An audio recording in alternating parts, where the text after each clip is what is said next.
ڈنگا سے خبر شامل کرتے ہیں ہماری سی1 نیوز کی نمائندہ اقرا جبین سے۔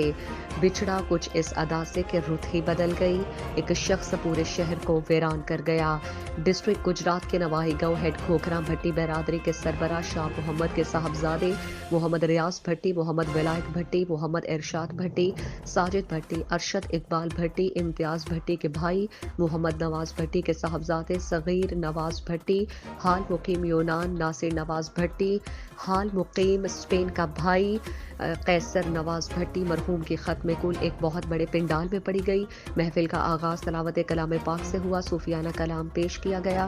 خصوصی خطاب حضرت علامہ مولانا قاری سلیمان جلالی صاحب، دوسرا خطاب حضرت علامہ مولانا قاری ثناء اللہ صاحب آف چینیوالا نے فلسفہ موت و حیات پر روشنی ڈالی۔ شرکت علاقے بھر کی سیاسی، سماجی، کاروباری، وکلا برادری، گجر برادری، گوندل برادری، جٹ برادری، سادات برادری، تاجر برادری، مہر برادری، بھٹی برادری، میاں برادران، ڈوگا برادری، صحافی برادری سمیت سینکڑوں کی تعداد میں شخصیات کی شرکت۔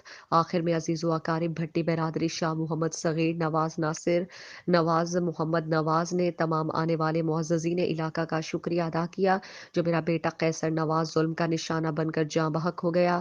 اس کی نماز جنازہ اور ختم کل میں شرکت کی اور اس غم کی گھڑی میں برابر کے شریک ہوئے۔ کوریج سی1 نیوز چینل کے بیورو چیف سید شبیر حسین شاہ نے کی۔